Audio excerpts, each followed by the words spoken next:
যে নারীদের পোশাক, নারীদের অনেক কিছু নিয়ে অনেক ধরনের কথা বলে। আমি ফেসবুকে আর নিউজে দেখলাম 3 বছরের একটা শিশু রেপ হয়েছে।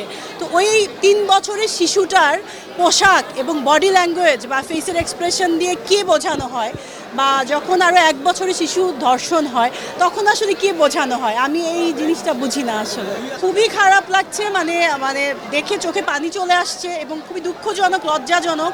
শুটিং আমি খুব একটা পোস্ট আপডেট দেই না, সিনেমা আসার আগে সেটা দিই। আমার বইয়ের শুটিং অলমোস্ট হাফ ডান হয়ে গেছে, আরও একটু বাকি আছে। দেন তছনছ সিনেমায় ঢুকবো, আর বেইমানের শ্যুটও শেষ হয়ে গেছে, ডাবিং আর একদিন বাকি আছে। সো এই তো সোফার। আমি সিনেমার মানুষ, আমার সব সিনেমাই মানে দেখার আগ্রহী। আমি যে কোনো সিনেমাই আমি দেখবো। ঈদের সিনেমা মানে বড় বাজেটের বড় ব্যানারের সিনেমা, অফকোর্স। তো 1 বাই 1 আমি দেখবো। আমার যেহেতু কলিগ আছে যার সঙ্গে আমি অনেকগুলো কাজ করেছি, ওনার সিনেমা আগে দেখবো, সাকিবের সিনেমা দেখবো, দেন আরও যে সিনেমা আছে ওগুলো অবশ্যই দেখবো। নারীকেন্দ্রিক সিনেমাগুলো মানুষ অনেক পছন্দ করেছে, আমাকে অনেক কাছে নিয়েছে। আমি যেটা দেখলাম, আমি যেটা ফিল করলাম, আমি কিন্তু আমার 20-25টা সিনেমার মধ্যে যেগুলো রিলিজ হয়েছে ওর মধ্যে নারীকেন্দ্রিক ছাড়াও অনেক ছবি আছে। তো ওই সিনেমাগুলো দর্শকপ্রিয়তা বেশি পেয়েছে এবং তারা বেশি ভালোবেসেছে ওই ছবিগুলো। তার মানে সমাজে এমন কিছু বিষয় আছে যে ওইটা দেখতে পছন্দ করে। সবসময় নট নেসেসারি যে ওটা অ্যাকশন নিয়ে হতে হবে, কোনো রিভেঞ্জ স্টোরি আছে, ক্রাইসিসের গল্প আছে, অনেক ধরনের গল্প আছে নারীকেন্দ্রিক।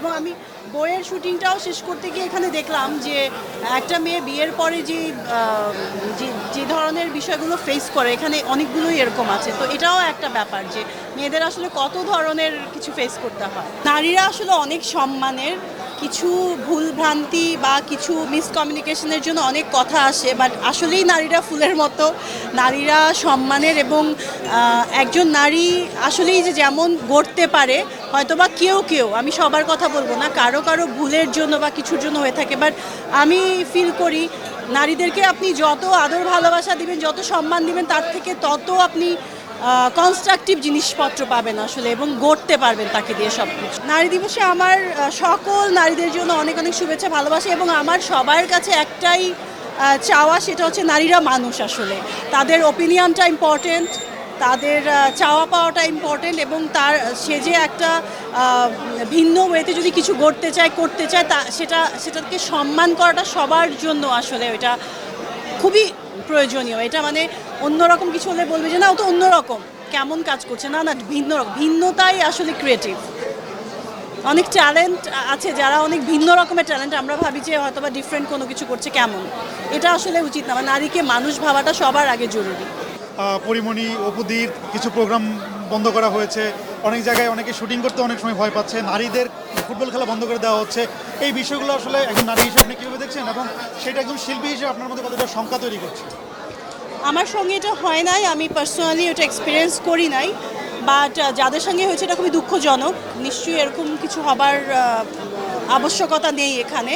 আমি সব কিছু মধ্যম পন্থাটা অবলম্বন পছন্দ করি, এবং আমাদের ধর্মেও আছে মধ্যম পন্থাই হচ্ছে বেস্ট। সো এক্সট্রিম কোনো কিছু ভালো না, যেমন সেটাতে আমি এটাতে একেবারেই সাপোর্ট দিব না। আরেকটা বিষয় হচ্ছে যে নারীদের পোশাক, নারীদের অনেক কিছু নিয়ে অনেক ধরনের কথা বলে। আমি ফেসবুকে আর নিউজে দেখলাম 3 বছরের একটা শিশু রেপ হয়েছে। তো ওই 3 বছরের শিশুটার পোশাক এবং বডি ল্যাঙ্গুয়েজ বা ফেসের এক্সপ্রেশন দিয়ে কী বোঝানো হয়, বা যখন আরও 1 বছরের শিশু ধর্ষণ হয় তখন আসলে কী বোঝানো হয়, আমি এই জিনিসটা বুঝি না আসলে।